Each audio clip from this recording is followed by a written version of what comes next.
Eh bien, on a le plaisir aujourd'hui de recevoir Julia Samantha. Edima Samantha Assoumou Julia est une jeune Camerounaise passionnée par l'art cinématographique, la communication, le dessin et la mode. Elle est née le 1er février 1995 à Meyo Centre, dans le sud de Cameroun. 5 ans plus tard, d'après sa naissance bien sûr, elle va en Allemagne et fait ses études primaires jusqu'en classe de CM1 pour retourner ensuite au Cameroun pour suivre ses études. En 2015, elle va s'inscrire à l'université de Douala et valide avec bravoure sa licence en communication des organisations. Toujours en 2015, elle se démarque parmi 1000 jeunes femmes de par son charisme, son originalité, son authenticité, son naturel, son intelligence et sa beauté et est élue Miss Orangina 2015. Julia a figuré dans le clip de nombreux artistes camerounais, parmi lesquels prend soin d'elle de la collaboration entre Stanley No et Dynastie le Tigre. Également le nouveau clip de Dupéral dont le titre est Dis-moi, sorti récemment. Parlant de sa passion pour la communication, son rêve initial était de devenir présentatrice web. Eh bien, elle n'a pas laissé ce rêve mourir car son émission web, Askip, est bel et bien née. Elle nous offrait, oui, à l'imparfait parce qu'il y a un moment, elle a arrêté. Elle nous offrait de beaux contenus. Un épisode par semaine, c'était chaque samedi, au contenu alléchant. Elle traitait des sujets d'actualité tels que la fuite des cerveaux, la pornographie, les attaques dans les rues, la dépigmentation de la peau, entre autres. Parlant de la cinématographie, c'est sa rencontre avec Cynthia Elisabeth Ngono qui va créer le déclic dans sa vie, puisqu'en 2018, elle signe avec la maison de production et de promotion audiovisuelle Black Film. Elle apparaît pour la première fois dans le long métrage Fantasma. Un premier long métrage peut en cacher un autre. Elle obtient également un rôle dans le long métrage Trauma, victorieux en 2019 au festival Écran Noir, dans la catégorie meilleur long métrage. Femme battante, Julia Samantha Edima récolte petit à petit les fruits de son travail. En 2020, elle a été sélectionnée parmi de nombreux acteurs pour incarner le rôle de Kim dans la série De la gloire glorieuse, Mesdames, Messieurs, saison 1 et saison 2, d'Ebenezer Kepombia alias Mitomba. Dans la nouvelle série de Blaise Option, où cette dernière figure, Samantha incarne le personnage Bella, qui est une manipulatrice, une femme aigrie et méchante. Le 14 août 2021, elle a annoncé la signature d'un partenariat avec l'entreprise OneXBet Cameroun. Il faut dire que sur une photo, on la voit en compagnie de Monsieur Colchic. Je dis ça, je ne dis rien.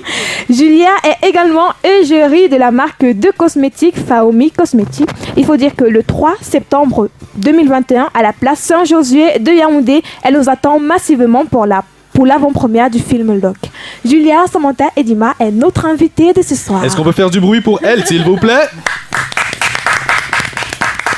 Tu as écouté ta biographie, Julia, bienvenue dans Urban Tube. Merci, bienvenue. Et je n'aurais plus rien à dire, on a déjà tout dit sur moi. Alors. Donc c'est complet en fait. C'est complet. Un double bravo pour nous alors, dans ce cas. Je vais préciser que l'article est disponible sur notre site web, Urban Media. .info. Okay. Eh bien, bienvenue dans Urban Tube. C'est vrai qu'on a parlé là, on a essayé de brosser l'essentiel de ta carrière, du moins de ton parcours. Oui. Dans cette première partie de l'émission, il est très important pour nous de connaître les bases, ce qui t'a permis d'être là où tu es aujourd'hui, parce que tu es le modèle de plusieurs femmes, de plusieurs personnes aujourd'hui, et même des hommes. Je dis ça, je ne dis rien. Julia était quel type d'enfant, quel type de jeune, lorsqu'elle était dans le bas âge, timide ou bien réservée? Très timide. J'étais le genre d'enfant toujours à la maison avec ses poupées, ses jouets. Et c'est un peu resté jusqu'aujourd'hui. Je suis quelqu'un d'assez introverti. C'est vrai que ça contraste avec mon métier. Clairement. Ça reste ma nature. Donc je m'efforce vraiment de sortir de... Ça, c'est parce que ce que je fais me l'impose. Il faut que je sois tout le temps en contact avec les gens, que je sorte. Sinon, rester casanière, ah non, ça va pas. Ça fait pas bon ménage avec le showbiz. C'est clair. Pas du tout. Surtout avec le cinéma. Voilà. Alors moi, j'aimerais savoir, tu es née dans une famille de combien d'enfants? Et quelle est ta position? Ah, maman. On est tellement nombreux la complication. Tu très compliqué. Bon, déjà, chez maman, nous sommes juste 3. Nous sommes 3 filles dont je suis l'aînée. J'ai 2 petites sœurs, une petite sœur de 23 ans et puis 16 ans. Maintenant, chez papa, je sais même pas combien on est. Bon, 7 ou 8, 7, je crois. Oui, j'ai beaucoup de demi-frères, de demi-sœurs. On est 7. D'accord. Et je crois que je suis la 5e ou la 4e. Je ne sais pas trop exactement. Voilà. Lorsqu'on écoute ton parcours, il y a 3 éléments forcément sur lesquels on revient tout le temps. D'une part, le cinéma, d'autre part, la communication, et troisièmement, la mode. De ces 3 éléments, quel est l'élément à travers lequel tu es le plus attaché? Bien évidemment, le cinéma. J'ai commencé... depuis toute petite, je m'intéresse au concours de beauté. Depuis le lycée, je faisais j'étais Miss lycée d'Aqua. Je faisais plein de concours avant de faire Miss Orangina. Oui, quand on est enfant, on se dit « Ah, je veux être mannequin, je veux. » Mais avec plus de maturité, voilà, on aspire à quelque chose de vraiment plus solide. Et je dois avouer que je n'avais même jamais ambitionné d'être actrice, jamais. Je me voyais journaliste. Ouais. Je rêvais d'avoir ma propre chaîne de télévision, avoir ma propre émission. Donc je me voyais vraiment communicatrice, quoi, femme de médias et tout.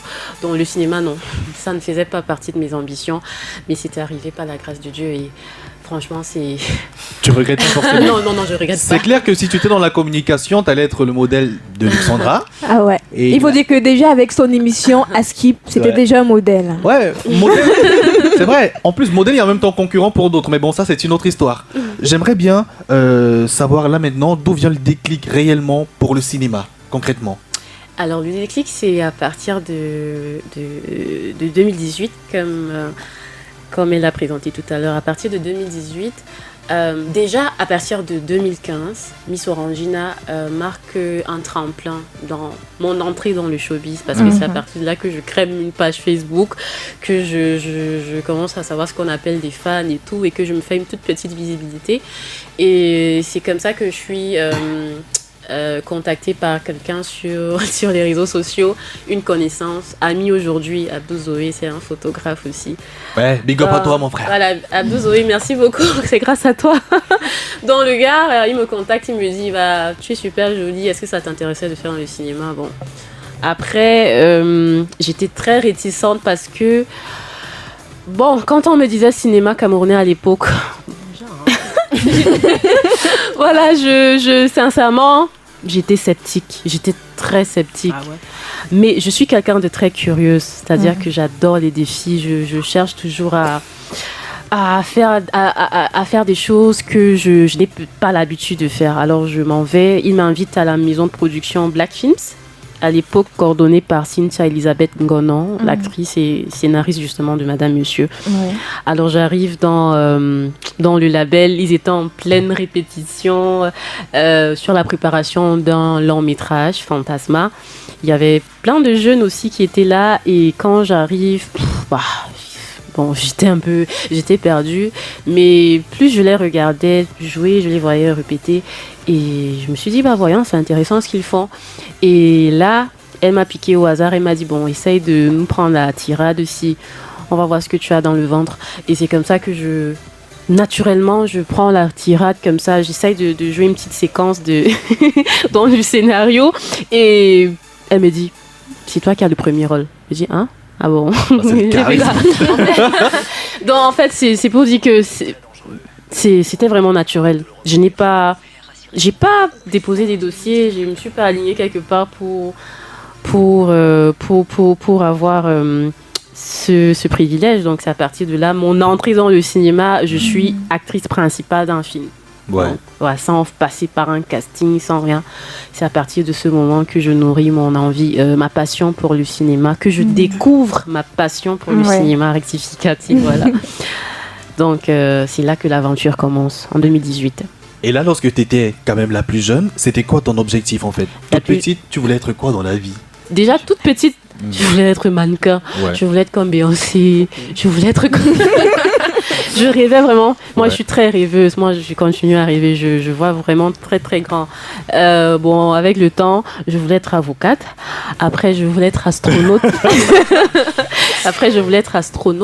Oui, parce que j'adore, je veux dire quoi, tout ce qui est, bref, l'astrologie. Après, je voulais être présentatrice. Voilà. Et Donc c'est donc là la communication. j'avais pas un rêve précis, je rêvais de tout et de rien. Voilà, c'est peut-être ça qui m'a conduit jusqu'ici, parce que je n'ai jamais, mais alors jamais cessé de rêver. Ouais. Alors moi j'ai une question côté mode. Parlant de la mode, j'aimerais savoir qui t'a poussé à te lancer dans le concours de beauté Miss Orangina. Ma tante. C'est la petite sœur de ma mère. Tantine Michel, je te fais un big up si tu m'entends.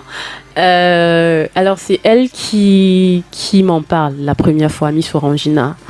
Moi je voulais bien, mais j'avais peur parce que papa, j'ai le genre de papa très très jaloux, très possessif, protecteur, et j'avais 20 ans, j'étais encore mineure. Et je ne pouvais pas participer sans son autorisation parentale. Alors il m'a dit non, il va seulement accepter. Elle est allée chercher l'autorisation parentale dans son bureau. Donc, lui supplier, non, il faut qu'elle le fasse, il faut. Et bon, à l'époque, comme j'avais quand même de bonnes notes, j'étais sortie deuxième de la classe. Voilà, à l'école, ça allait, quoi. Ouais. Donc, il a validé, il s'est dit, vas-y alors, faites vos choses là. En tout cas, je ne veux pas seulement qu'elle échoue. Donc, si ça n'affecte pas son école, ça va. Donc c'est comme ça que je me lance dans l'aventure Miss Orangina et je remporte la couronne. Écoutez Urban Tube. Écoutez Urban Tube. Écoutez la différence. Bois un café, reprends une part pizza et surtout écoute Urban Tube.